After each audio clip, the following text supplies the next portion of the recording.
கிறிஸ்துக்குள் அன்பாய் அழைக்கப்பட்ட சகோதர சகோதரிகளே, உங்கள் யாவரையும் நம்முடைய பிதாவாகிய தேவனுடைய நாமத்தினாலும் நம்முடைய ஆண்டவரை நாமத்தினாலும் உங்களுக்கு கிருபையும் சமாதானமும் உண்டாவதாக என்று வாழ்த்துகிறேன். இந்த நாளில தேவனுடைய வார்த்தை மகிமையடைந்து மறுரூபப்படுதல். இதற்கு ஆதார வசனம் 2 கொரிந்தியர் 3:18. நாம் எல்லாரும் திறந்த முகமாய் கர்த்தருடைய மகிமையை கண்ணாடியை காண்கிறது போல கண்டு ஆவியாய் இருக்கிற கர்த்தரால் அந்த சாயலாக தானே மகிமை மேல் மகிமை அடைந்து மறுரூபப்படுகிறோம்.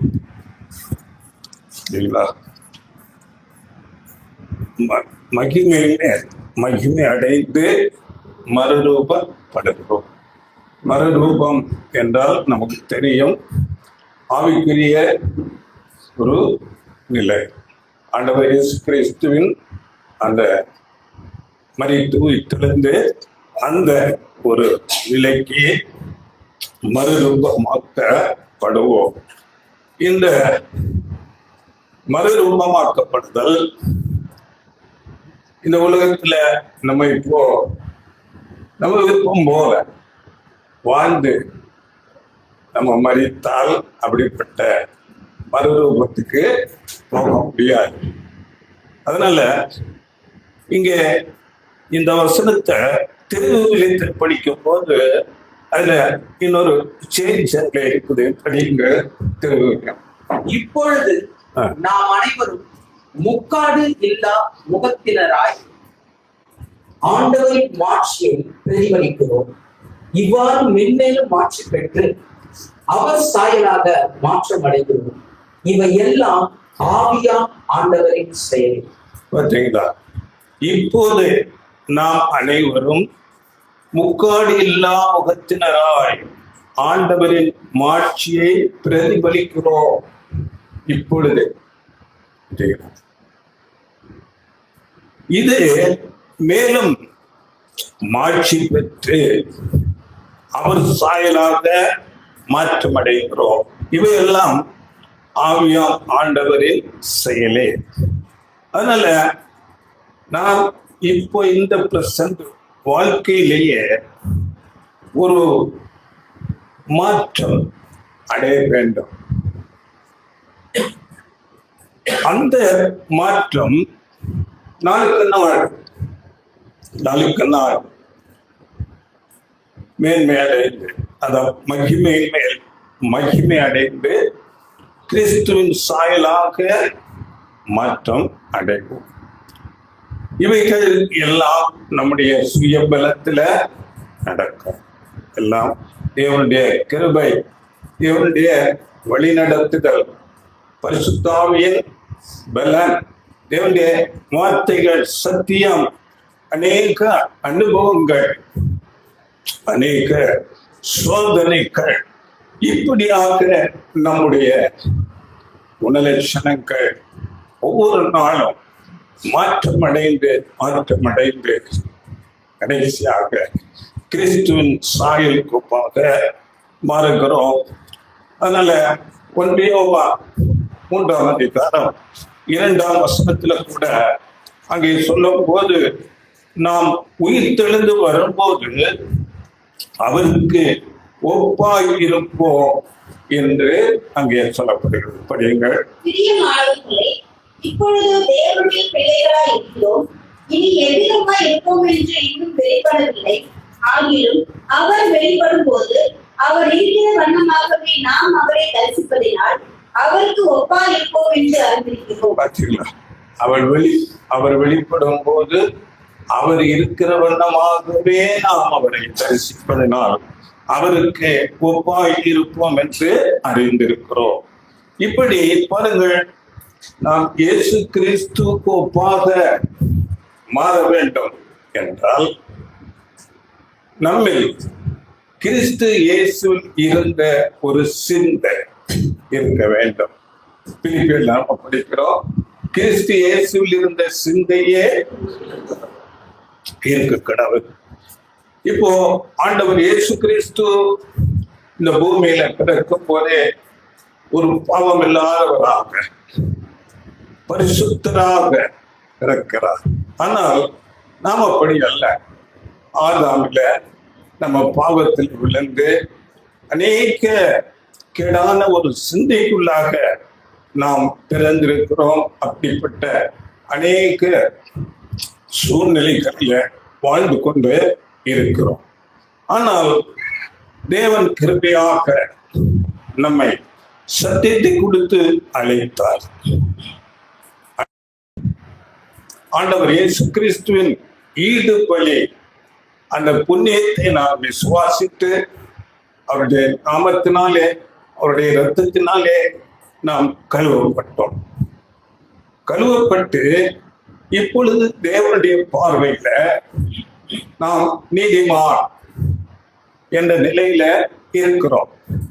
நம்மை பரிசுத்தவான்களாக தேவன் பார்க்கிறார்.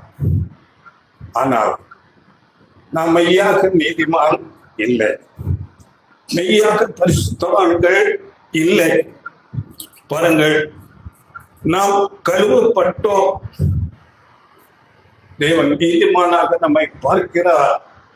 பாருங்கள், 1 கொரிந்தியர் 6ஆம் அதிகாரம் 11ஆம் வசனம், 6:11, 6:11. உங்களில் சிலர் இப்படிப்பட்டவராய் இருந்தீர்கள். ஆயினும் கர்த்தராகிய இயேசுவின் நாமத்தினாலும் நமது தேவனுடைய ஆவியினாலும் கழுவப்பட்டீர்கள், பரிசுத்தமாக்கப்பட்டீர்கள், நீதிமான்கள் ஆக்கப்பட்டீர்கள். பார்த்தீங்களா? கழுவப்பட்டோம் தேவனுடைய நாமத்தினாலே, ஆண்டவர் இயேசு கிறிஸ்து நாமத்தினாலே, வார்த்தையினாலே கழுவப்பட்டு நீதிமான் ஆக்கப்பட்டோம். இந்த நீதிமான் ஆக்கப்பட்ட இந்த நிலையிலிருந்து நாம் தொடர்ச்சியாக நீதிமான் பரிசுத்தவான் என்ற நிலைக்கு நாம் வர வேண்டும். அதற்காக நம்முடைய இருதயம் என்றால் லிட்டரலான இருதயம் அல்ல, சிந்தனை, எண்ணங்கள், மனநிலை, இவைகளை நாம் ஒவ்வொரு நாளும் புதிதாக்கி கொண்டே இருக்க வேண்டும். அதனால நீதிமொழிகள்ல நாம் படிக்கும் போது நீதிமொழிகள் 4:23 எல்லா காவலோடும் உன் இருதயத்தை காத்துக்கொள். இருதயம் என்றால் நம்முடைய சிந்தை, நம்முடைய எண்ணங்கள், அதனிடத்தினின்று ஜீவ ஊற்று புறப்படும். இந்த ஜீவ ஊற்று புறப்படும் என்பதை நாம் திருவிழியத்தில் படிக்கும் போது, அதனின்று பிறப்பவை உன் வாழ்க்கையின் போக்கை உறுதி செய்யும். அந்த இருதயத்தை நாம் காத்துக்கொள்ள வேண்டும். அந்த இருதயத்திலிருந்து புறப்படுகிற எண்ணங்கள் நம்முடைய வாழ்க்கையின் போக்கை உறுதி செய்யும் என்று அங்கே தெளிவாக சொல்லப்பட்டிருக்கிறது. அதனால நம்முடைய இருதயத்தை, நம்முடைய சிந்தையை அனைத்திலும் காத்துக்கொள்ள வேண்டும். அந்த எண்ணங்களை குறித்து அதிக ஜாக்கிரதையோடு நாம் இருக்க வேண்டும். சிந்தனை, எண்ணங்கள். அதனால நம்மிடத்துல இப்போ செயல்களாக நாம் ஒரு காரியத்தை செய்கிறோம் என்றால், முதலாவது அது நம்முடைய எண்ணமாக, சிந்தையாக நம்முடைய மனதிலே உருவாகிறது.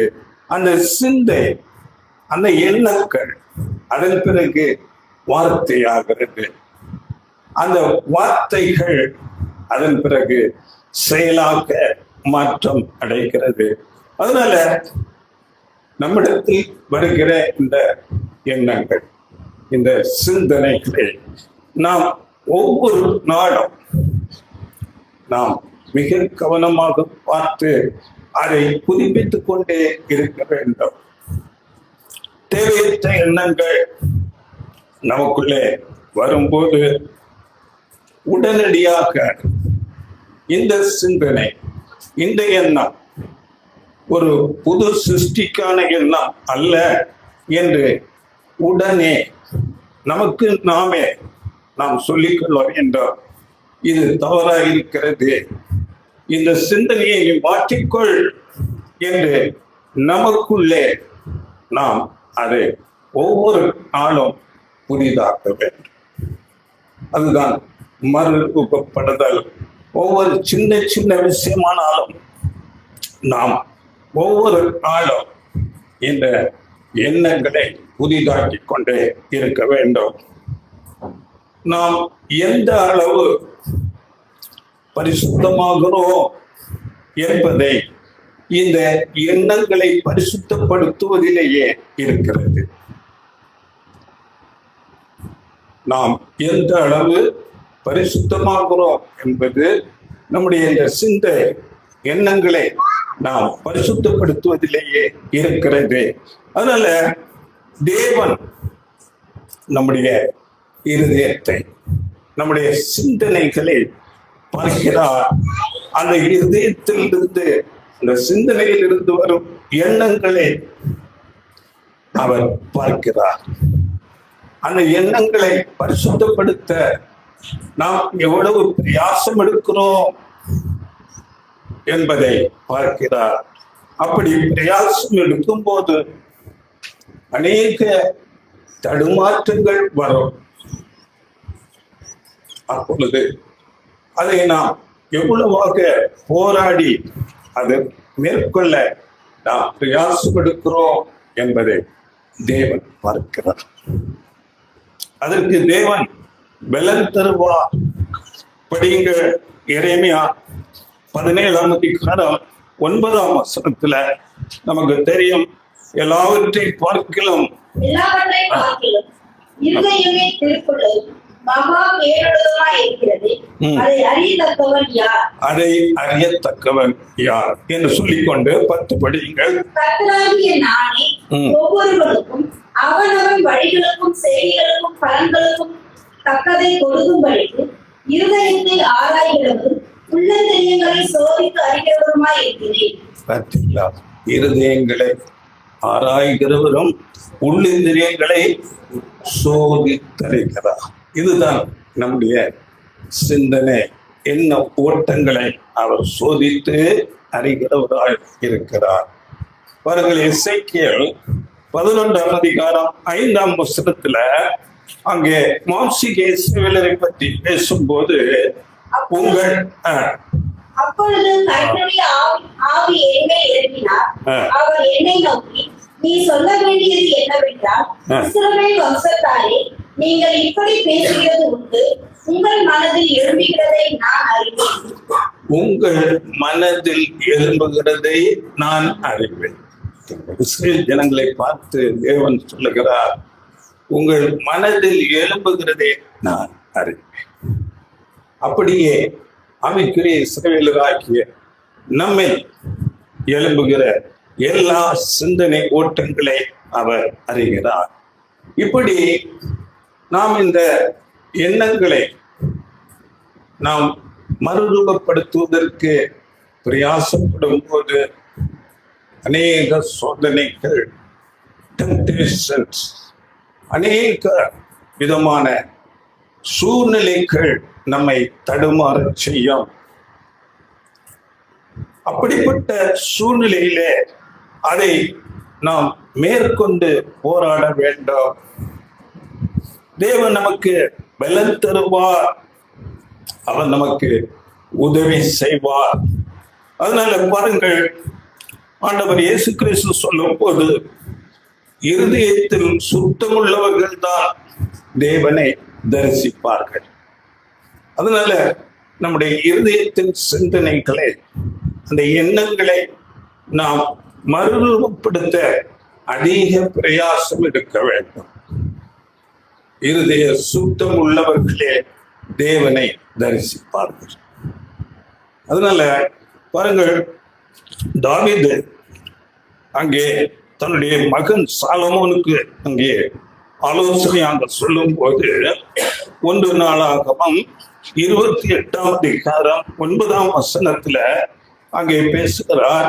என் குமாரனாகிய சாலமோனே, நீ உன் பிதாவின் தேவனை அறிந்து அவரை உத்தம இருதயத்தோடும் உற்சாக மனதோடும் சேவி.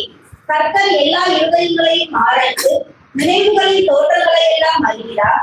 நீ அவரை தேடினால் உனக்கு தென்படுவார். நீ அவரை விட்டுவிட்டால் அவர் உன்னை என்றைக்கும் கைவிடுவார். பார்த்தீங்களா? அங்கே சாலமோனுக்கு தாவீது ராஜா ஆலோசனை கொடுக்கிறார்.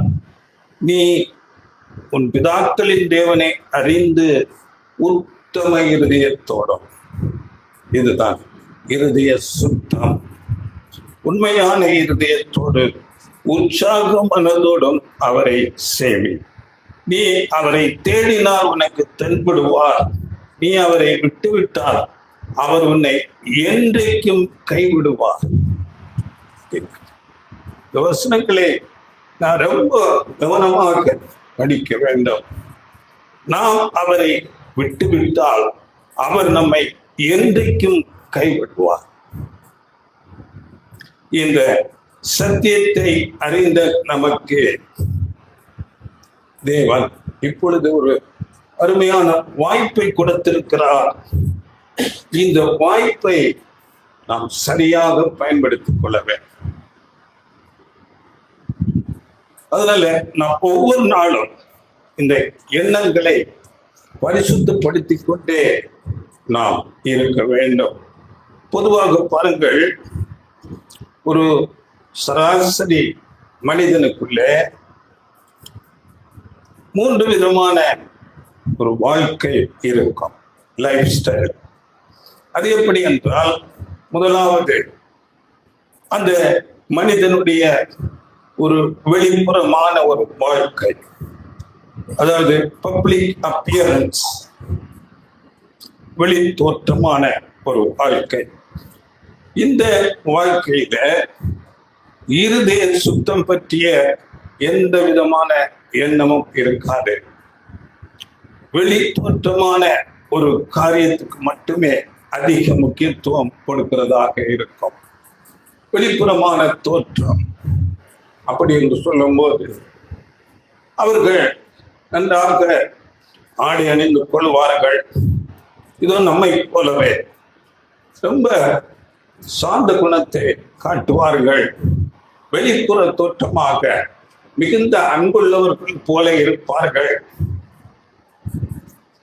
அவர்கள் பார்வைக்கு வெளிப்புறமாக நல்ல குணம் உடையவர்கள் போலவே தோற்றமளிப்பார்கள். இது இங்கே இருக்கிற நமக்கும் பொருந்தும், உலகத்தாருக்கும் பொருந்தும்.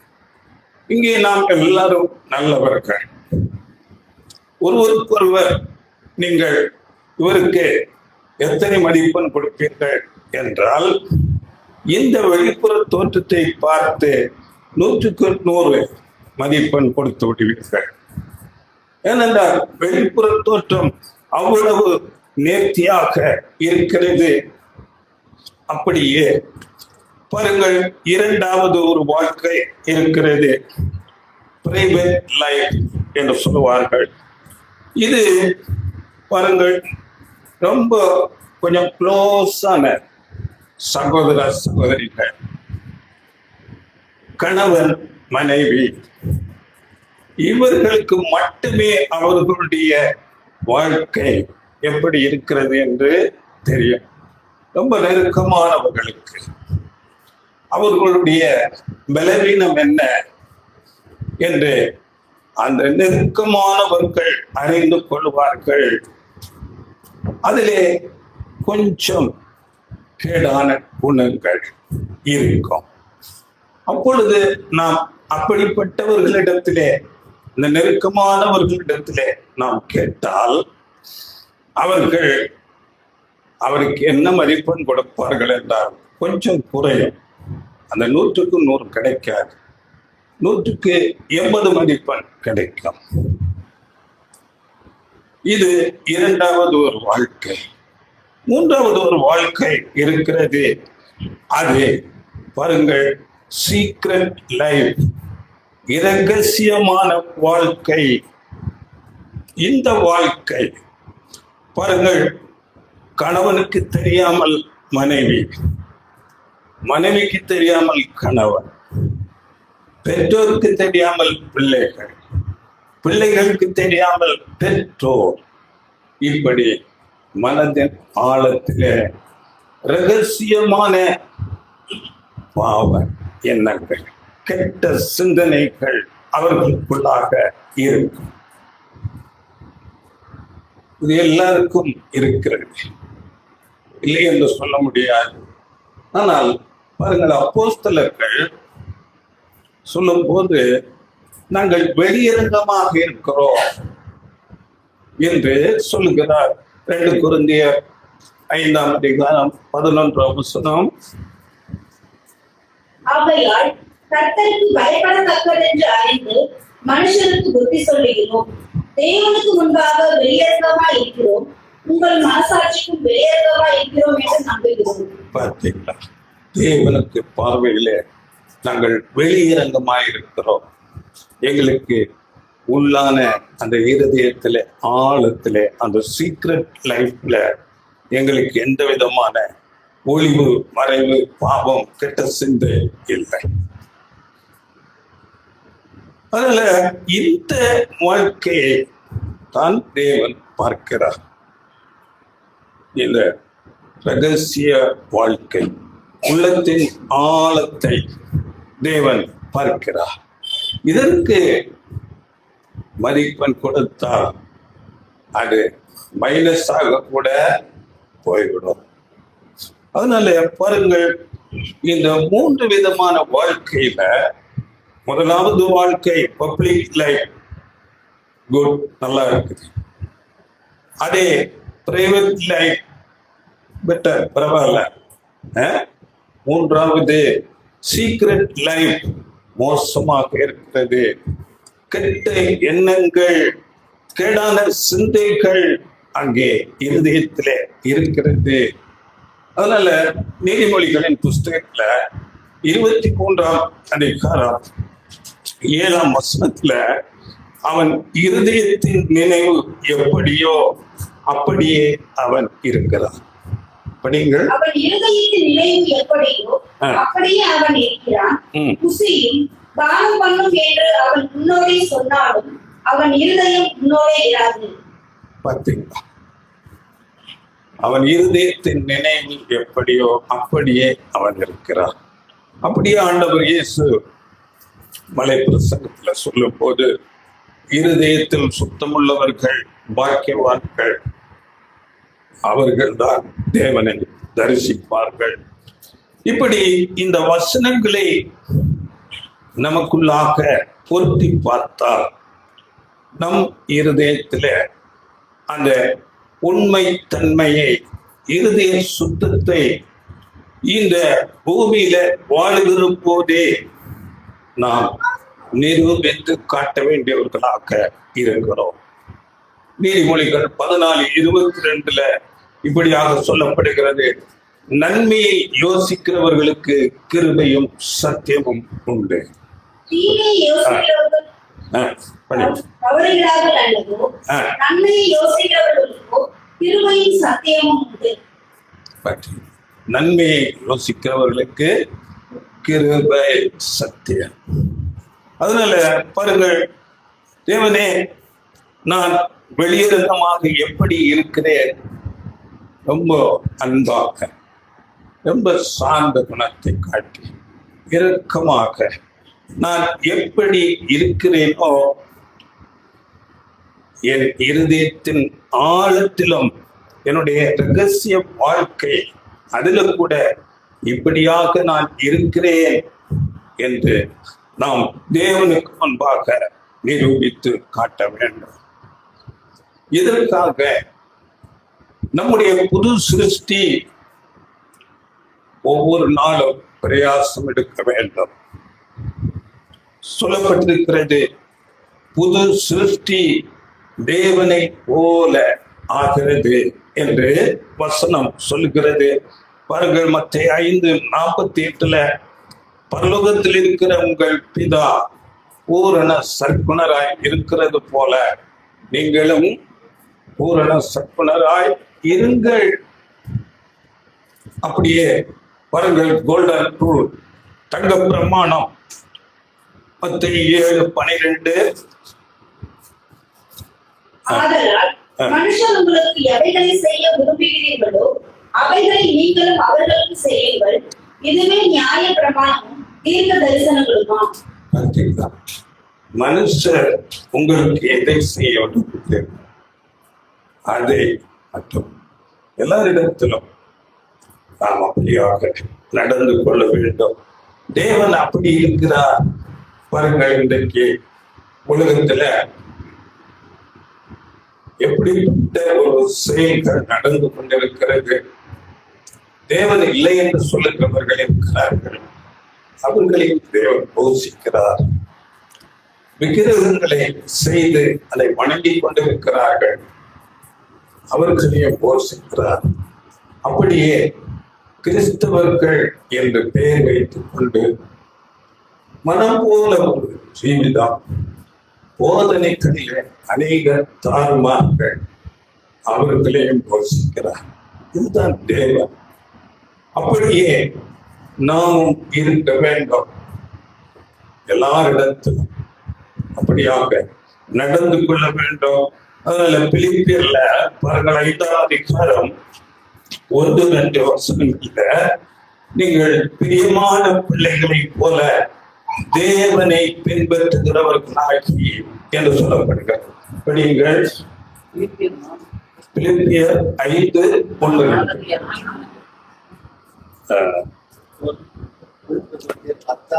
இல்ல எபேசியர்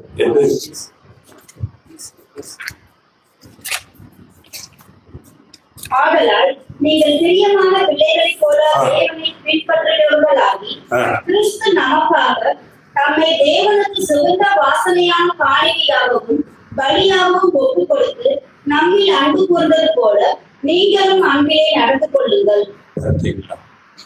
பிரியமான பிள்ளைகளைப் போல தேவனை பின்பற்றுகிறது. இப்படிப்பட்ட சிந்தை இருக்க வேண்டும். ஏனென்றால் பாருங்கள், தேவன் நம்மை பார்க்கிறார். நம்முடைய அந்த இருதயத்தின் ஆழத்தை பார்க்கிறார். அந்த சீக்ரெட் லைஃப் அதை பார்க்கிறார். நாம் அதனால ரோமர்ல 2:14 படிக்கும் போது தேவன் அந்த உள்ளான அந்த ஒரு வாழ்க்கையை பார்த்து தீர்வு செய்கிறவராய் படிக்கிற ரோமர்ல என் சுவிசேஷத்தின் படியே தேவன் இயேசு கிறிஸ்துவை கொண்டு மனுஷனுடைய அந்தரங்கங்களை குறித்து நியாயத்திற்கு கொடுக்கும் நாளிலே இது விளங்கும். பார்த்தீங்களா, அந்தரங்கங்கள் மனிதனுடைய அந்த உள்ளான ஒரு வாழ்க்கை எப்படி இருக்கிறது என்று பார்த்து தீர்வு கொடுக்கிறார். அப்படியே 1 கொரிந்தியர் 4ஆம் அதிகாரம் 5ஆம் வசனம். ஆனதால் கர்த்தர் வருமளவும் நீங்கள் காலத்துக்கு முன்னே யாதொன்றை குறித்தும் தீர்ப்பு சொல்லாதீர்கள். இருளின் மறைக்கிறவர்களை அவர் வெளியரங்கமாக்கி இருதயங்களின் யோசனைகளையும் வெளிப்படுத்துவார். அப்பொழுது அவனவனுக்குரிய புகழ்ச்சி தேவனால் உண்டாகும். அவனவனுக்குரிய புகழ்ச்சி அப்பொழுதுதான் தேவனிடத்தில் இருந்தார். நாம் பிரசங்கியில கூட படிக்கிறோம். பிரசங்கி 12:14 தேவன் அந்தரங்கமான ஒவ்வொரு காரியங்களையும் நியாய தீர்ப்பார். படிங்கள், ஒவ்வொரு கிரியையும் அந்தரங்கமான ஒவ்வொரு காரியத்தையும் நன்மையானாலும் தீமையானாலும் தேவன் நியாயத்திலே கொண்டு வருவார். பார்த்தீங்களா, ஒவ்வொரு காரியத்தையும் தேவன் நியாயத்திலே கொண்டு வருவார். அதனால பாருங்கள், நாம் வாரம் இங்கே கூடி வருகிறோம். அநேக வார்த்தைகள், சத்தியங்கள் கேட்டுக்கொண்டே இருக்கிறோம். கேட்டுக்கொண்டு நாம் அப்படியே நடக்கிறோமா? உண்மையில் நாம் பார்க்கும்போது அந்த சீக்ரெட் லைஃப், நம்முடைய வாழ்க்கை எப்படி இருக்கிறது? அதிலே கொஞ்சம் குறைவுபட்டால், ஏனென்றால் நாம் பலவீனர், அதிலே தேவன் ஒரு கிரேஸ் மார்க் கொடுத்துள்ளார். அதற்காக பாருங்கள், நாம ஒன்றை நினைத்து, தேவனே நான் ஒரு 50% என்னுடைய உண்மை தன்மையை நிரூபிக்கிறேன் என்றால் அது அப்படி அல்ல. அது தேவன் நம்மை பார்க்கிறார். எப்படி என்றால், பாருங்கள், நாம் இப்பொழுது ஒரு நல்ல சூழல்ல இருக்கிறோம். தேவனுடைய வார்த்தைகளை கேட்பதற்கோ மற்ற எந்த ஒரு காரியத்திற்கும் வார்த்தைகளை படிப்பதற்கோ ஆலய பிரதானங்களுக்கு வருவதற்கோ எந்த தடையும் இல்லை. நல்ல சூழல் இருக்கிறோம், நல்ல சூழ்நிலை கொடுக்கப்படுகிறது. இந்த நேரத்தில் 90% மேலாக நாம் அந்த உண்மை தன்மையை நிரூபிக்க வேண்டும். அதே சமயத்துல இந்த நேரத்துல கூட ஏதோ சில சகோதர சகோதரிகள், சூழ்நிலைகள், குடும்பத்தில காணப்படுகிற காரியங்கள், அப்படிப்பட்ட சூழ்நிலையிலே நான் இன்னும் கொஞ்சம் குறைவாகத்தான் என்னுடைய அந்த உண்மை தன்மையை காண்பிக்க முடியும் என்றால் அது தேவன் அங்கீகரிக்கலாம். அது தேவனுக்கு அடுத்தது. அதனால் நாம் முழு முயற்சி எடுக்க வேண்டும். நாம் தேவனிடத்திலே அர்ப்பணம் செய்திருக்கிறோம். நம்முடைய இருதயத்தின் விருப்பங்கள், நோக்கங்கள் எல்லாமே பூரணமாக இருக்க முழு முயற்சி எடுக்க வேண்டும். இதை நம்முடைய புது சிருஷ்டி ஒரு வேலையாக எடுத்து செய்ய வேண்டும். தேவன் நம்மை உருவாக்கினவர், கிரியேட்டர். தேவன் நம்மை பார்க்கிறார். நாம் என்ன செய்கிறோம், எதற்காக செய்கிறோம், அதன் நோக்கத்தை தேவன் பார்க்கிறார். ஊழியமாக கூட இருக்கலாம், அதிலே நாம் மேன்மையை தேடுகிறோமா, தேவன் பார்க்கிறார். அதனால பாருங்கள், பலவீனத்தில் சிறிய பாவங்கள் நாம் செய்வோம், உடனே அவைகளை அறிக்கை செய்து விட்டுவிட வேண்டும். தேவனிடத்திலே மன்னிப்பு கேட்க வேண்டும், ஜெபிக்க வேண்டும். ஒருவேளை நாம் செய்கிற தவறு அது நமக்கு மாத்திரமே தெரியலாம், அதேங்களா, மற்றவர்களுக்கு தெரியாது, எனக்கு மாத்திரம் தெரியும். அப்பொழுது கூட நாம் தேவனிடத்திலே அப்படி மன்னிப்பு கேட்டு அவரிடத்திலே இரக்கத்தை பெற்றுக்கொள்ள வேண்டும். உண்மையான சபை வகுப்பார் அதை செய்வார்கள். பாருங்கள், நாம் படித்தோம் நீதிமொழிகள் 4:23 இருதயத்தினின்று பிறப்பவை நம் வாழ்க்கையின் போக்கை உறுதி செய்யும். இருதயத்தினின்று பிறப்பவை நம்முடைய வாழ்க்கையை உறுதி செய்கிறதா இருக்கிறது. அதனால பாருங்கள், ஒரு புது சிருஷ்டி 3 காரியங்களிலே அதிக கவனம் உடையவர்களாக இருக்க வேண்டும். முதலாவது சிந்தை, நினைவுகள், எண்ணங்கள். இரண்டாவது வார்த்தைகள். மூன்றாவது செயல்கள், கிரியைகள். பாருங்கள், நாம் ஒவ்வொரு நாளும் காலையில் எழுப்புகிறோம், அநேக காரியங்களிலே ஈடுபடுகிறோம், வேலைகளுக்கு போகிறோம், அநேகரை பார்ப்போம். அப்படி செயல்படும் போது நம்முடைய எண்ணங்கள் எப்படி இருக்கிறது, நம்முடைய வார்த்தைகள் எப்படி இருக்கிறது. பாருங்கள், நாம் பேசுகிற வார்த்தைகள், நம்முடைய எண்ணங்கள் நாம் கற்றுக்கொண்ட சத்தியத்துக்கு அடுத்ததாக, வேதத்துக்கு அடுத்ததாக இருக்கிறதா, இல்லாவிட்டால் அவதூறாக, சுயநலமாக இருக்கிறதா? இவை நாம் பார்க்க வேண்டும், யோசித்து பார்க்க வேண்டும். ஒவ்வொரு நாள் அன்னைத்தினம் பாருங்கள், இந்த யோசனை, இந்த வார்த்தை, இந்த இரண்டும் சரியாக இருந்தால் நம்முடைய கிரியைகள், செயல்கள் அங்கே சரியாக இருக்கும். இல்லாவிட்டால் நாம் செயல்கள்ல மாற்று நாம் சரியாக இருப்பேன் என்று நினைத்தால் அது நடக்காது. நம்முடைய சிந்தனை முதலாவது சீர்பட வேண்டும். அப்பொழுதுதான் நம்முடைய வார்த்தைகள், நம்முடைய செயல்கள் சரியாக இருக்கும். பாருங்கள், நமக்குள்ளாக ஒரு பழைய மனுஷன் இருக்கிறார், நாம் அறிந்திருக்கிறோம்.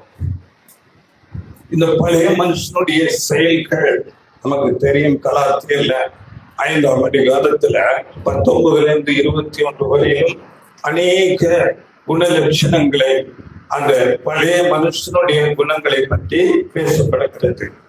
இப்போ இந்த பழைய மனுஷனை நாம் ஒரு கட்டுப்படுத்தி என்ன ஒரு கண்ட்ரோலுக்குள்ள வைத்து புதிய மனுஷன் ஒரு ரூல் பண்ணி கொண்டிருக்கிறான், ஆளுகையை செய்து கொண்டு. அந்த பழைய மனுஷனுக்குள்ள பலவிதமான சிந்தனைகள், இச்சைகள், கோபங்கள், வேசித்தனங்கள், சண்டைகள், பலவிதமான காரியங்கள் இருக்கிறது. இவையெல்லாம் நம்மை விட்டு போய்விட்டது, இவை ஒன்றுமே இடத்திலே இல்லை என்று சொல்ல முடியுமா? சில நேரங்களில், சில சந்தர்ப்பங்களிலே அவைகள் வெளியே வரும், எட்டி பார்க்கும். பாருங்கள், நாம் அநேக நேரங்களில் நல்லா இருக்கும், அது ஒரு 80% நல்லா இருக்கலாம். ஆனால் அந்த 20% நம்முடைய பழைய மனுஷனுடைய குணங்கள் நம்மிடத்தில் எட்டி பார்க்கும். இப்படி நீங்கள் அறிந்திருப்பீர்கள், சில உலக ஜனங்கள் கூட அப்படிப்பட்டவர்களாக இருப்பார்கள். அநேக நேரங்களில் ரொம்ப நல்லவர்களாக இருப்பார்கள். எங்க வீட்டு பக்கத்துல, நம்ம வீட்டுல கொய்யா மரம் இருக்குது பாருங்க, பக்கத்து வீட்டுல அங்கேயே காய்ச்சி அங்கேயே தொங்கும். அவர் 500 ரொம்ப பக்திமா.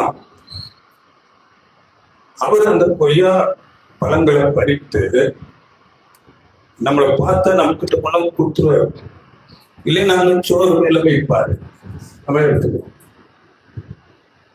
எவ்வளவு உண்மைத்தன்மை!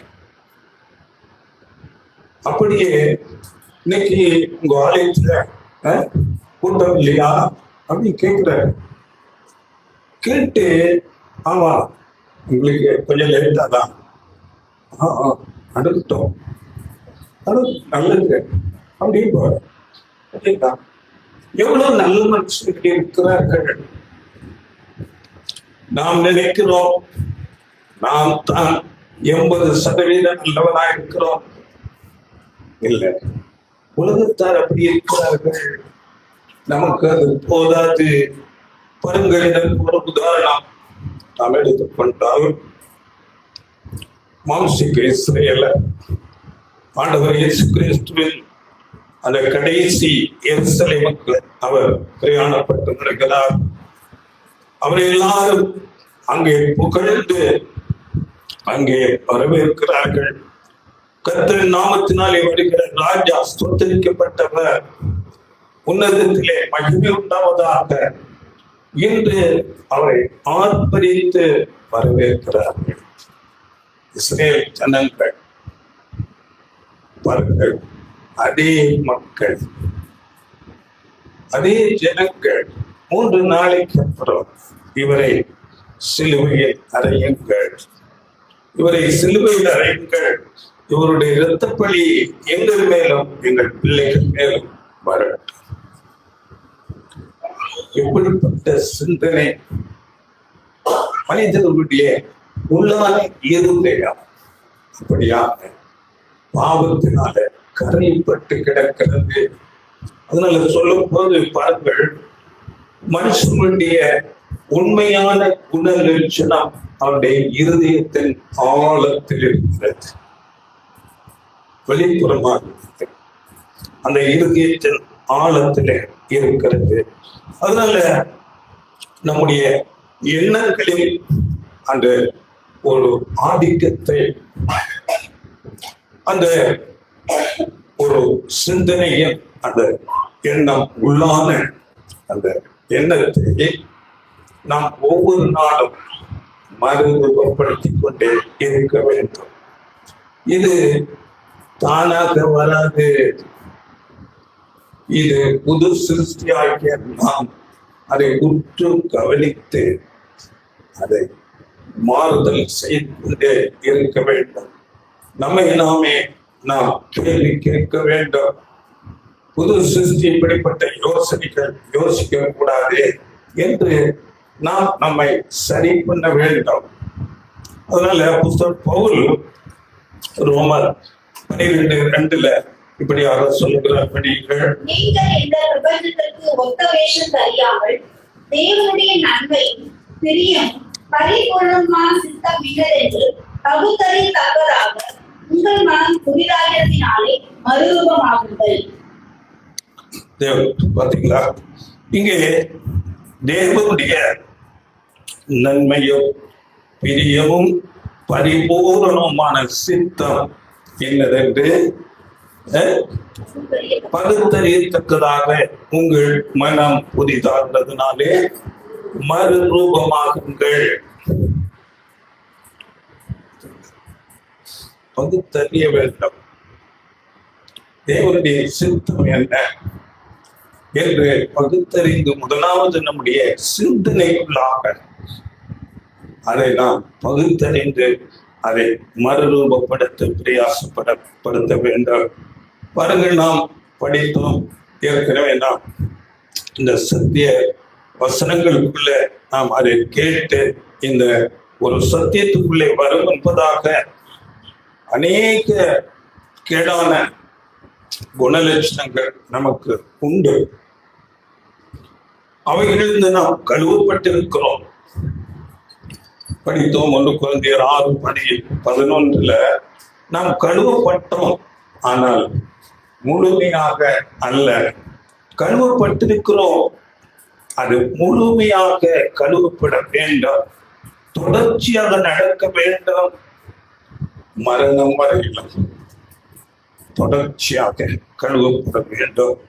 தேவனுடைய நன்மையும் பிரியமும் பரிபூர்ணமான சித்தம் என்னதென்று பகுத்தறிந்து நம்மை கழுவப்படணும், புதிதாக்கப்படணும், மறுரூபமாக்கப்பட வேண்டும். பாருங்கள், இந்த கழுவப்படுதல், இந்த புதிதாக்கப்படுதல், மறுரூபப்படுதல் எப்படி நடக்கும் என்று சில வேளை கேட்டால், பாருங்கள், நாம் சத்திய வசனங்களை கேட்பதனாலா அல்லது இந்த சத்தியங்களை மனதிலே வைத்து தியானிப்பதினாலா என்றால், சத்தியங்களை கேட்கிற சத்தியங்களை கேட்டு மனதிலே படித்து தியானித்து உணர்ந்து கொண்டு அதை கடைபிடித்து நம்முடைய வாழ்க்கையிலே அபியாசப்படுத்த வேண்டும். தொடர்ச்சியாக அதை நாம் செய்து கொண்டே இருக்க வேண்டும். அப்பொழுது நாம் கழுவப்படுவோம். அனுதினம் இதை நாம் செய்து கொண்டே இருக்க வேண்டும். உதாரணத்துக்கு நான் ஒன்று உங்களை கேட்கிறேன். கடந்த வாரத்தில் இங்கே நீங்கள் செய்தியை கேட்டிருப்பீர்கள். எந்தெந்த காரியங்கள் செய்ய வேண்டும், இல்லாவிட்டால் எதை செய்யக்கூடாது என்று உங்களுக்கு ஆலோசனை கொடுக்கப்பட்டிருக்கும் இல்லையா?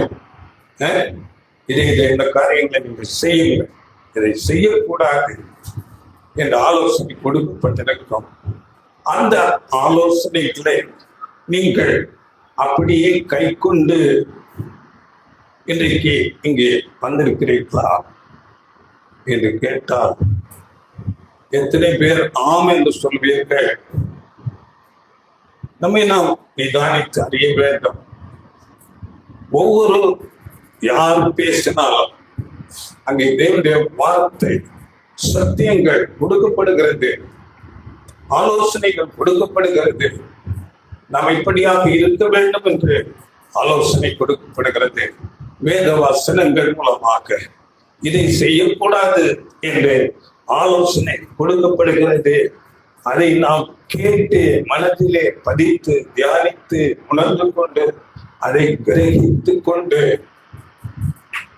நம்மை தொடர்ச்சியாக நம்மை கழுவிக்கொண்டு புதிதாக்கி கொண்டே இருக்க வேண்டும். அதுதான் இந்த வசனம் தேவனுடைய நன்மையும் பிரியமும் பரிபூர்ணமான சித்தம் என்னதென்று பகுத்தறியத்தக்கதாக உங்கள் மனம் புதிதாகிறதுனாலே மறுமுகம் ஆகுங்கள். இப்போ பாருங்கள், இதை நாம் மிக கவனமாக பயத்தோடு ஜெபித்து அந்த பழைய மனுஷனின் அந்த ஆதிக்கத்தை, அந்த எண்ணத்தின் ஆதிக்கத்தை நாம் கட்டுப்படுத்துகிறவர்களாக, கட்டுப்படுத்தி மறுரூபப்படுத்துகிறவர்களாக இருக்க வேண்டும். இது 100% இது நம்மால் முடியுமா என்றார். கடினம். கொஞ்சம் பாருங்கள், அநேக தடுமாற்றங்கள் வரும், ஆனால் உதவிகள் கிடைக்கும், தேவ பலன் கிடைக்கும், கிருபை கிடைக்கும். எபிரேயர்ல நாம படிக்கும் போது அங்கே ஆண்டவர் இயேசு கிறிஸ்துவை பற்றி சொல்லும் போது எபிரேயர் 2:18 அவர் தாமே சோதிக்கப்பட்டு படிங்கள். ஆதலால் அவர் தாமே சோதிக்கப்பட்டு பாடுபட்டதினாலே அவர் சோதிக்கப்படுகிறவர்களுக்கு உதவி செய்ய வல்லவராய் இருக்கிறார். பார்த்தீங்களா? உதவி செய்ய வல்லவராக இருக்கிறார். நமக்கு தெரியும், பழைய ஏற்பாட்டிலே அவர்கள் அங்கே வனாந்திர பிரயாணத்துல மோசே நேரடியாக இருக்கிறார். ஆனால் அவர்களோடு கூட சென்ற ஞான கண்மலை ஆண்டவர் இயேசு கிறிஸ்து கூட இருந்தார். அப்படியே நம்முடைய இந்த வனாந்திர பிரயாணத்தில ஆண்டவர் இயேசு கிறிஸ்து நம்மோடு கூட இருக்கிறார், உதவி செய்ய வல்லவராக இருக்கிறார். அப்படியே எபிரேயர் 4:15-16 கூட எபிரேயர் 4:15-16 நம்முடைய பலவீனங்களை குறித்து பரிதபிக்க கூடாத பிரதான ஆசாரியர் நமக்கிராமல் இல்லாததிலும் நம்மை போல சோதிக்கப்பட்டு பாவம் இல்லாதவராய் இருக்கிற பிரதான ஆசாரியரை நமக்கு இருக்கிறார். ஆதலால் நாம் இரக்கத்தை பெறவும் ஏற்ற சமயத்தில் சகாயம் செய்யும் கிருபையை அடையவும் தைரியமாய் கிருபாசன தண்டையிலே சேர கடவும். ஏற்ற சமயத்தில் சகாயம் கிடைக்கும். நாம் ஜெபத்தோடு நாம் தேவனிடத்திலே நாம் உண்மையாக உள்ளத்தின் ஆழத்திலிருந்து அந்த சீக்ரெட் வாழ்க்கை மாற்றப்பட வேண்டாம் என்று ஜெபித்தால் அந்த உதவி நிச்சயம் கிடைக்கும். இப்போ பாருங்கள், இவ்வளவு ஒரு கவனம், ஒரு பிரயாசம், முயற்சி இது தேவையா என்றால் ஆம், தேவை. ஏனென்றால் பாருங்கள், நாம் இந்த ஜீவனுக்கான சோதனையில் இப்போ நாம் இருக்கிறோம். சபை வகுப்பார் ஒரு சோதனை நமக்குள்ளாக, நியாய தீர்ப்புக்குள்ளாக நாம் இருந்து கொண்டிருக்கிறோம். நமக்கு தெரியும் வசனம் 1 பேதுரு 4:17 நியாய தீர்ப்பு தேவனுடைய வீட்டிலே துவங்குகிற காலமாயிருக்கிறது.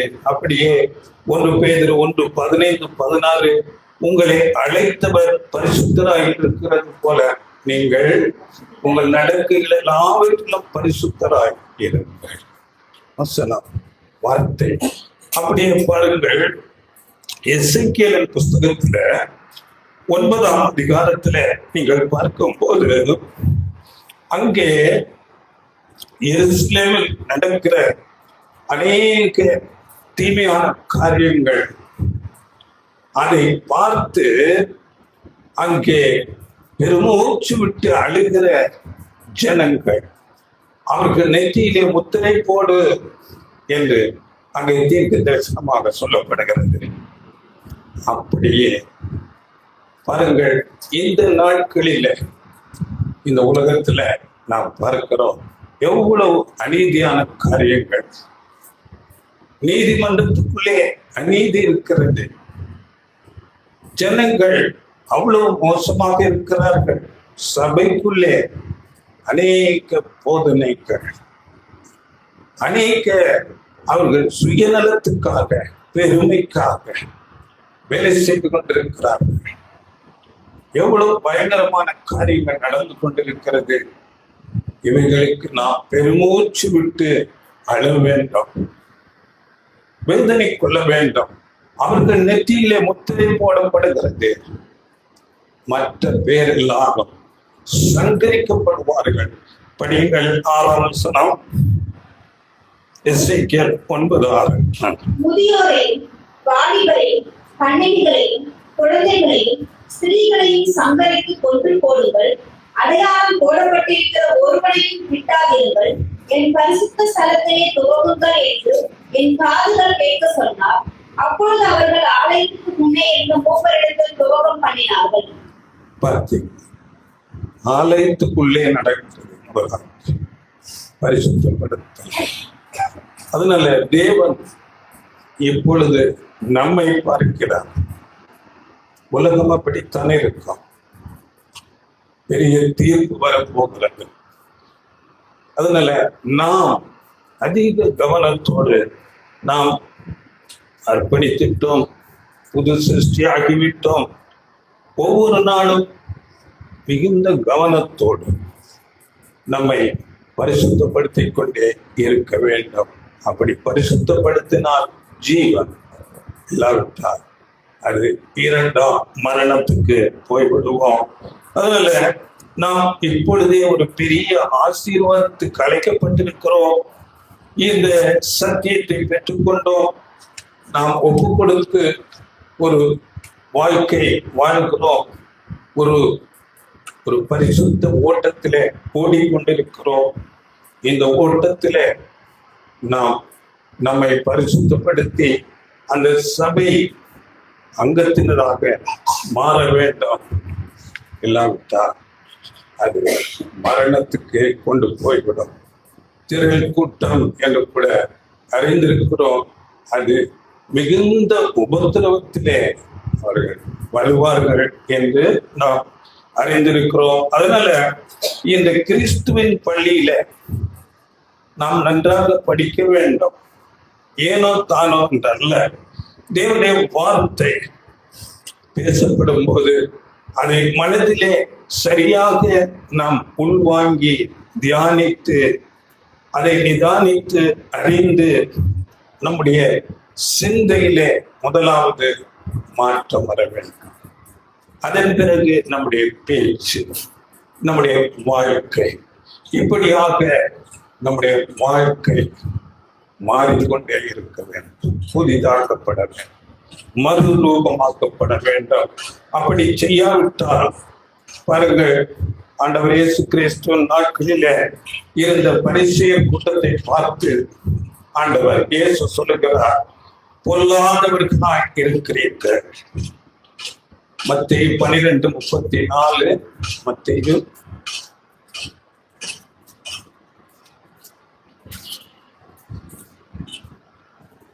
விரியன் பாம்பு குட்டிகளை நீங்கள் கொள்ளாதவர்களாய் இருக்க நலமானவர்களை எப்படி பேசுவீர்கள்? இருதயத்தின் நிறைவினால் வாய் பேசும். பார்த்தீங்களா? பொல்லாதவர்களாய் இருக்க நீங்கள் நலமானதை எப்படி பேசும். தேவன் நடக்கிறார். அன்றைக்கு ஆண்டவர் இயேசு கிறிஸ்து நேரடியாக அவர்களை கண்டார். அவர்கள் இருதயத்தின் நினைவுகளை அறிந்தார். இன்றைக்கு நம்மை பார்க்கிறார். அதனால பாருங்கள், ஒரு மனுஷனுக்கு பாருங்கள், ஒரு சரீரத்துல 2 அவயவங்கள் மிக மிக முக்கியமானது. ஒன்று இருதயம். இருதயம் என்றால் லிட்டரலான இருதயம் அல்ல, அந்த சிந்தை, எண்ணங்கள், இதை நாம் பார்த்தோம். 2வது வாய், நாவு. அதனால இந்த நாவு குறித்து யாக்கோபு எழுதுகிறார். யாக்கோபு 3ஆம் அதிகாரத்துல 5-6 வசனங்களிலே அங்கே நாம் படிக்கும் போது படியுங்கள். அப்படியே நாவானது சிறிய அவயவாய் இருந்தும் பெருமையானவர்களை பேசும். பாருங்கள், சிறிய நெருப்பு எவ்வளவு பெரிய காட்டை கொளுத்திவிடுகிறது. நாவும் நெருப்பு தான், அது அநீதி நிறைந்த உலகம். நம்முடைய அவயவங்களின் நாவானது முழு சரீரத்தையும் கரைப்படுத்தி ஆயுள் சக்கரத்தை கொளுத்திவிடுகிறதாயும் நரக அக்கினியினால் கொளுத்தப்படுகிறதாயும் இருக்கிறது. நாவு நெருப்பு நம்ம ஆயுள் சக்கரத்தையே கொளுத்தி விடுகிறதாக இருக்கிறது என்று இங்கே நாவை குறித்து நாம் படிக்கிறோம். அதனால 8ஆம் வசனத்துல கூட நாவை அடக்க ஒரு மனுஷனாலும் கூடாது, அது அடங்காத கொள்ளாங்குள்ளது, சாவுக்கு ஏதுவான விஷம் நிறைந்ததுமா இருக்கிறது. பார்த்தீங்களா, விஷம் நிறைந்ததாக இருக்கிறது. அதனால சில நேரங்களிலே நாம் வேடிக்கையாக தமாஷாக வார்த்தைகளை பேசிவிடுவோம். ஆனால் பாருங்கள், இருதயத்தின் நிறைவினால் வாய் பேசும். கர்த்தர் நம் வார்த்தைகளை இருதயத்தின் குறியீடாக எடுத்துக் கொள்கிறார். ஜாக்கிரதை. நம்முடைய வார்த்தைகளை கர்த்தர் நம்முடைய இருதயத்தின் அந்த குறியீடாக எடுத்துக் கொள்கிறார். அதனால பாருங்கள், தாவீது ஜெபிக்கும் போது பாருங்கள், என் இருதயத்துக்கு காவல் பண்ணும். சங்கீதம் 19:14, என் கண்மலையும் மேற்பருமாகிய கர்த்தாவே, என் வாயில் வார்த்தைகளும் என் கண்மலையும் என் மீட்பருமாகிய கர்த்தாவே, என் வாயின் வார்த்தைகளும் என் இருதயத்தின் தியானமும் ஒரு சமூகத்தில் பிரீதியா இருப்பதாக. பார்த்தீங்களா, என் வாயின் வார்த்தை, இருதயத்தின் தியானம் தேவ சமூகத்திலே அவருக்கு பிரியமாக இருக்கு. அப்படி அப்போஸ்தலன் பவுல் இந்த வார்த்தைகளை குறித்து சொல்லும் போது 1 தீமோத்தேயு 4:7 சீர்கேடும் கிளவிகள் பேச்சுமாயிருக்கிற கட்டுக்கதைகளுக்கு நீ விலகி. கட்டுக்கதை, கிளவிகள் பேச்சு. அப்படி என்றால் கிளவிகள் என்று சொல்லும் போது நமக்கு தெரியும், நம்ம வீடுகளில் கூட வயதானவர்கள் வீணான வார்த்தைகளை பேசிக் கொண்டிருப்பார்கள். மற்றவர்களை பற்றி தீமையான வார்த்தைகளை, நடக்காத ஒன்றை நடந்தது போல பேசிக் கொண்டிருப்பார்கள். இவைகளை விட்டு விலகவே. அப்படி என்றால் பாருங்கள், நம்முடைய ஒவ்வொரு சிந்தனையும் ஒவ்வொரு பேச்சுக்களும் நாம் சரியாக வைத்துக் கொள்ள வேண்டும். வீண் வார்த்தைகள் பேசக்கூடாது.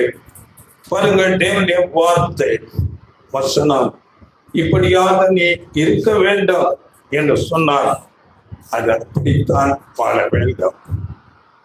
நாம் சுயமாக எதுவும் செய்யக்கூடாது. அப்பொழுதுதான் நாம் அந்த சபை வகுப்பாராக மாற முடியும். அதனால ஒவ்வொரு நாளும் மறுரூபமாக வேண்டும். அந்த மறுரூபம் ஆனால்தான் நாம் பரலோகம் போக முடியும், தேவனை தரிசிக்க முடியும். அவர் நம்மை அழைத்தது தம்முடைய குமாரனுடைய சாயலுக்கு ஒப்பாக மாறுபடி நம்மை அழைத்தார். இது நமக்கு வசனம் தெரியும், படிக்க வேண்டாம். ரோமர் 8:29, நான் எவர்களை தேவன் எவர்களை முன்னறிந்தாரோ அவர்களை தமது குமாரனுடைய சாயலுக்கு ஒப்பாயிருப்பதற்கு முன்குறித்திருக்கிறார். அப்படியே எபேசியர் 4:11 கூட பாருங்கள், கிறிஸ்துவனுடைய நிறைவான வளர்ச்சியின் அளவுக்கு தக்கதாக அங்கே நாம் பூரண புருஷர் ஆக வேண்டும். அதனால பாருங்கள், இன்றைக்கு கிறிஸ்தவர்கள் என்று சொல்லிக்கொண்டு அநேக பலவிதமான போதனை, அவர்கள் வாழ்க்கை பலவிதமாக இருக்கும். பாருங்கள், இந்த உலகத்துக்குரிய காரியங்களை பேசிக் கொண்டிருப்பார்கள். உலக ஆசீர்வாதங்கள், ஜனங்களை ஆசீர்வதித்துக் கொண்டிருப்பார்கள். எச்சரிக்க மாட்டார்கள். வாய் பேசாத ஊமையான மிருகங்கள் போல அப்படியாக இன்றைக்கு அநேகர் இருக்கிறார்கள். இந்த உலகம் அதனுடைய மேன்மையை தேடிக்கொண்டு பொருளாசை மனதிலை கொண்டு இப்படிப்பட்ட ஒரு வாழ்க்கை நமக்கு இருக்கக்கூடாது. இந்த வாழ்க்கை ஒரு நிலையற்ற ஒரு வாழ்க்கையாக இருக்கிறது. இதுக்காக பாருங்கள், அநேக பிரயாசங்கள் எடுக்கிறார்கள். சபை கூடுகைக்கு கூட வர நேரம் இல்லை. இப்படியாக இருக்கிறார்கள். அன்பானவர்களே, இதை குறித்து அப்போஸ்தலன் பவுல் பாருங்க, பிலிப்பியர்ல எழுதும் போது 3ஆம் அதிகாரம் 18 படியுங்கள். ஏனெனில் அநேகர் வேறு விதமாய் நடக்கிறார்கள். அவர்கள் கிறிஸ்துவின் சிலுவைக்கு பகைஞர் என்று உங்களுக்கு அநேக தரம் சொன்னேன். இப்பொழுது கண்ணீரோடும் சொல்லுகிறேன். அவர்களுடைய முடிவு அழிவு, அவர்களுடைய தேவன் வயிறு, அவர்களுடைய மகிமை, அவர்களுடைய இலச்சை. அவர்கள் பூமிக்கு அடுத்தவைகளை சிந்திக்கிறார்கள். நம்முடைய குடியிருப்போ பரலோகத்தில் இருக்கிறது. அங்கே இருந்து கர்த்தராக இயேசு கிறிஸ்து என்னும் இரட்சகர் வர எதிர்பார்த்து கொண்டிருக்கிறோம். அநேகர் வேறு விதமாக இருக்கிறார்கள். அவர்கள் சிலுவைக்கு பகைகள். அவர்கள் உலக மேன்மை, உலக ஆசீர்வாதத்தை பேசிக் கொண்டிருக்கிறார்கள். நாம் நம்முடைய குடியிருப்போம் பரலோகத்தில் இருக்கிறோம். அப்படிப்பட்ட சிந்தை நமக்கு இருக்க வேண்டும். இந்த வாழ்க்கை ஒரு நிரந்தரமற்ற ஒரு வாழ்க்கை, டெம்பரரி வாழ்க்கையாக இருக்கிறது. அதனால நம்முடைய குடியிருப்பு பரலோகத்திலே இருக்கிறது என்று சொல்லிக்கொண்டு 21 கூட படியுங்கள். அவர் எல்லாவற்றையும் நமக்கு கீழ்ப்படுத்திக் கொண்டதாக நம்முடைய வல்லமையான செயலின்படியே நம்முடைய அற்பமான சரீரத்தை நம்முடைய மகிமையான சரீரத்துக்கு ஒப்பாக மறுரூபப்படுத்துவார். பார்த்தீங்களா? அவர் நம்முடைய அற்பமான சரீரத்தை தம்முடைய மகிமையான சரீரமாக மறுரூபப்படுத்துவார். எல்லாவற்றையும் கீழ்ப்படுத்தி ஆளுகை செய்ய வருகிறார். அதனால பாருங்கள், நாம் கடைசியாக இன்றைக்கு நாம அநேக கேள்விப்படுவோம். உலகத்துல யுத்தங்கள், அனைத்து சாயங்காலத்துல அந்த வார்த்தைகளை அப்படி முடிக்கும் போது இந்த யுத்த செய்திகளை நாம் கேட்டோம்.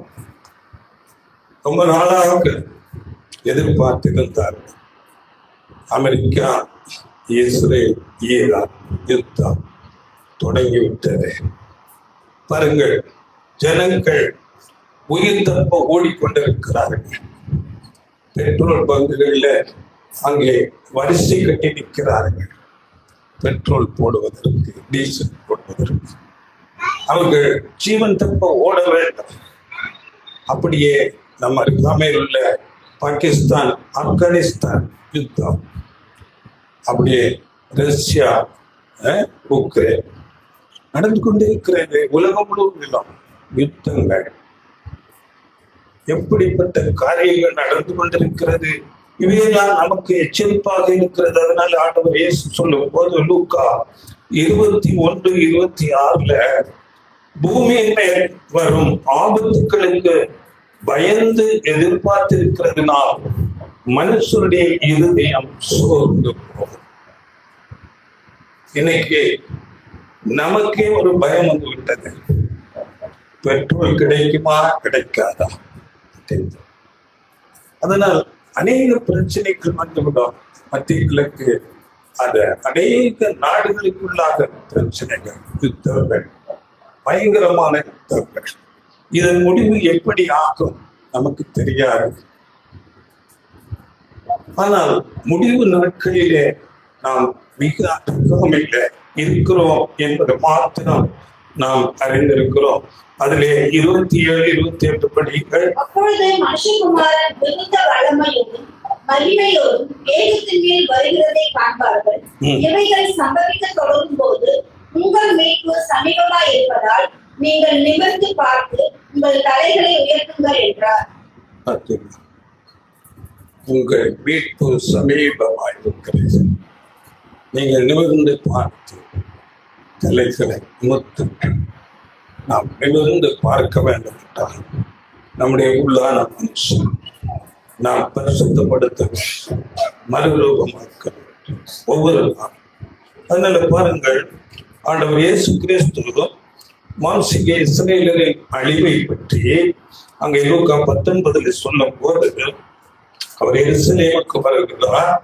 எருசலேமுக்கு வரும்போது எருசலேம் நகரத்தை பார்த்து அவர் கண்ணீர் விட்டு அழுது என சொல்லப்படுகிறது. லூக்கா 19:41 அங்க சொல்லப்பட்டிருக்கிறது. அது ஏனென்றால் பாருங்கள், அவர் ஒரு தீர்க்கதரிசியாக இருந்து அந்த எருசலேமின் அழிவை அவர் பார்க்கிறார். அது எப்படிப்பட்ட ஒரு அழிவுக்குள்ளாக போக போகிறது என்று அவர் கண்டு கண்ணீர் விட்டு அழுது என்ன சொல்லுகிற படி 42 படியுங்கள். உனக்கு கிடைத்த இந்த நாளிலாகிலும் நீ சமாதானத்துக்கு ஏற்றவைகளை நீ அறிந்திருந்தாயானால் நலமாய் இருக்கும். இப்பொழுதோ அவைகள் உன் கண்களுக்கு மறைவாய் இருக்கிறது. 44 உன்னை சந்திக்கும் காலத்தை நீ அறியாமல் போனபடியால் உன் சத்துருக்கள் உன்னை சூழ மதி போட்டு உன்னை வளைத்துக் கொண்டு எப்பக்கத்திலும் உன்னை நெருக்கி உன்னையும் உன்னில் உள்ள உன் பிள்ளைகளையும் தரையாக்கி போட்டு உன்னிடத்தில் ஒரு கல்லின் மேல் ஒரு கல் இராதபடிக்கு செய்யும் நாட்கள் உனக்கு வரும் என்றார். அப்படி அந்த எருசலேமின் அழிவை குறித்து ஆண்டவர் இயேசு கிறிஸ்து தீர்க்க தரிசனமாக கண்டு அதை எச்சரித்தார். அப்படியே பாருங்கள், இந்த உலகம் பெரிய அழிவுக்குள்ளே போகிறது. அது யுத்தங்கள் மூலமாக அக்கினியினால் அழிக்கப்படும், இது நிச்சயம் என்று சொல்லப்பட்டிருக்கிறது. அதனால நாம் பார்க்கும்போது யூத யுகத்துக்கும் இந்த சுவிசேஷ யுகத்துக்கும் தொடர்பு ஒரு பேரலல் இருக்கிறது. இந்த அங்கே என்ன நடந்ததோ அப்படியே இங்கே நடக்கும். அன்றைக்கு ஆண்டவர் இயேசு கிறிஸ்துவின் அந்த எச்சரிப்பை அவர்கள் கேட்டார்கள், ஆனால் உணர்ந்து கொள்ளாமல் சாதாரணமாக கேஷுவலாக அதை எடுத்துக்கொண்டு அவர்கள் நார்மல் வாழ்க்கை வாழ்ந்து கொண்டிருந்தார்கள். ஆனால் அந்த நாள் ஆண்டவர் இயேசு கிறிஸ்துவின் மரணத்துக்கு பிறகு அங்கே அநேக குழப்பங்கள், கலவரங்கள், யுத்தங்கள், சண்டைகள் அப்படியாக வந்து வந்து வந்து கடைசியாக கிபி 70 பெரிய ஒரு அழிவுக்குள்ளாக போய்விட்டது. இதை நாம் அறிந்திருக்கிறோம். அப்படியே பாருங்கள், இந்த சுவிசேஷ யுகம் ஒரு பெரிய முடிவுக்கு வரப்போகிறது. இதை நாம் எப்படி சரியாக அறிந்து கொள்ளலாம் என்றால் பாருங்கள், ஆண்டவர் இயேசு கிறிஸ்துவின் வருகை பற்றி முன்னறிவித்த தீர்க்கதரிசிகள் ஏசாயா சொல்லும் போது ஏசாயா 61 1-3 வசனங்களில் ஆண்டவர் இயேசு கிறிஸ்துவின் வருகை பற்றி அங்கே சொல்லப்படுகிறது. பொதுவாக சொல்லப்படுகிறது. முதலாம் வருகை, இரண்டாம் வருகை என்று சொல்லாமல் பொதுவாக சொல்லப்படுகிறது. இந்த வார்த்தை ஆண்டவர் இயேசு கிறிஸ்துவுக்கு படிப்பதற்கு அங்கே ஆலயத்தில் கொடுக்கப்படுகிறது. இது நாம் அறிந்திருக்கிறோம். லூக்கா 4:18-19 ஆண்டவர் இயேசு அதை எடுத்து படிக்கிறார். படித்து உங்கள் காதுகள் கேட்க இந்த வேத வாக்கியம் இன்று நிறைவேறியது என்று சொல்லி தம்மை தேவன் அனுப்பின உண்மையான மேசியா என்று அறிவித்துக் கொண்டார். இப்போ நாம் பார்க்கும்போது அவர் படித்தார், அந்த இடத்துல முழுமையாக படிக்கவில்லை. பாருங்கள், ஆண்டவர் இயேசு கிறிஸ்துவை பற்றி ஏசாயா 61 1-3 வரையிலும் அங்கே அவருடைய வருகை, முதலாம் வருகை, இரண்டாம் வருகை அப்படியாக கொடுக்கப்படுகிறது. அது சேர்ந்த போல வருகிறது அந்த வார்த்தைகள். அங்கே படிக்கும் போது ஏசாயா 61ஆம் அதிகாரம் 2ஆம் வசனத்திலே அங்கே ஒரு லைன் மாத்திரம் படித்துக் கொண்டு அதோடு நிறுத்தி விடுகிறார். அங்கே நாம் படிக்கும் போது 2ஆம் வசனம், கர்த்தருடைய அனுக்கிரக வருஷத்தையும் நம்முடைய தேவன் நீதியை சரிக்கட்டும் நாளையும் இருங்க, கர்த்தருடைய அனுக்கிரக வருஷத்தையும் பிரசித்தப்படுத்தவும் என்னை அனுப்பினார் என்று லூக்கால அங்க படித்து முடித்துக் கொண்டு புஸ்தகத்தை சுருக்கி கொடுத்து விட்டார். ஆனால் தொடர்ச்சியாக நாம் படிக்கும் போது இப்ப படியுங்கள். கர்த்தருடைய அனுக்கிரக வருஷத்தையும் நம்முடைய தேவன் நீதியை சரிக்கட்டும் நாளையும் கூறுவோம். துயரப்பட்ட அனைவரும் போதும் போதும் படிங்களா. இந்த அனுக்கிரக வருஷம் இப்பொழுதுதான். ஆண்டவர் இயேசு கிறிஸ்துவுக்கு பிறகு இப்போ வரையிலும் அந்த அனுக்கிரக வருஷங்கள் தொடர்ந்து கொண்டிருக்கிறது. இந்த அனுக்கிரக வருஷம் முடிய போகிறது. முடிந்து உடனே நீதியை சரிக்கட்டும் அங்கே காலம் வருகிறது. இதுதான் இந்த அழிவு. பெரிய யுத்தங்கள் இந்த நாட்களிலே அது நமக்கு நேராக வேகமாக அந்த நாட்கள் வந்து கொண்டிருக்கிறது. இதை குறித்து அநேக வசனங்கள் ஆண்டவர் இயேசு கிறிஸ்து சொல்லியிருக்கிறார், தீர்க்கதரிசிகள் சொல்லியிருக்கிறார்கள். இவைகளை குறித்து நீங்கள் படித்துக் கொள்ளுங்கள். லூக்கா 21:35 பூமியிலெங்கும் குடியிருக்கிற அனைவர் மேலும் அது ஒரு கண்ணியை போல வரும். அப்படியா புஸ்தகம் பவுல் 1 தெசலோனிக்கேயர் 5:3 அங்க சொல்லும் போது படியுங்க. 5:3 1 தெசலோனிக்கேயர். சமாதானமும் சௌக்கியமும் உண்டு என்று அவர்கள் சொல்லும் போது கர்ப்பவதி ஆண்களுக்கு வேதனை வருகிறது போல அழிவு சடுதியால் அவர்கள் மேல் வரும். அவர்கள் தப்பி போவதில்லை. அழிவு சடுதியால்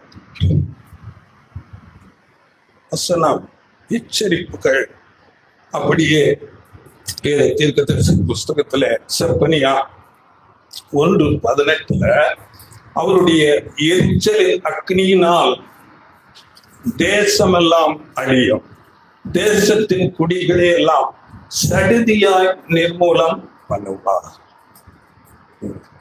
இதுதான் அந்த நீதியை சரி கட்டுகிற காலம். அப்படியே இன்னும் எரேமியா 23:19-20 வசனங்களை நீங்கள் படித்துக் கொள்ளுங்கள். எரேமியா 25:29 படித்து பாருங்கள். அநேக எச்சரிப்புகள். ஏசாயா 17, 12, 13, 14 வசனங்கள் இப்படிப்பட்ட வரப்போகிற பெரிய அழிவை குறித்து வேதம் எச்சரிக்கிறது. அதனால இந்த கிருபையின் காலங்கள், அனுகிரக காலங்கள் முடிவுக்கு வருகிறது. சீக்கிரத்தில் நாம் அதிக கவனமாக இருந்து ஒவ்வொரு நாளும் நம்மை நாம் புதிதாக்கி நம்முடைய சிந்தை, நம்முடைய எண்ணங்கள், நம்முடைய பேச்சுக்கள், நம்முடைய செயல்கள் இவைகளை நாம் புதிதாக்கி மறுரூபப்படுத்திக் கொண்டே இருக்க வேண்டும். அதனால உங்கள் அழைப்பையும் தெரிந்து கொள்ளுதலையும் உறுதியாக்கும்படிக்கு ஜாக்கிரதையா இருங்கள் என்று பேதுரு நமக்கு உச்சரிக்கிறார். இந்த வார்த்தைகளை மீண்டுமாக கேளுங்கள். இந்த வார்த்தைகள் மூலம் தேவன் உங்களை ஆசீர்வதிப்பாராக. ஆமென்.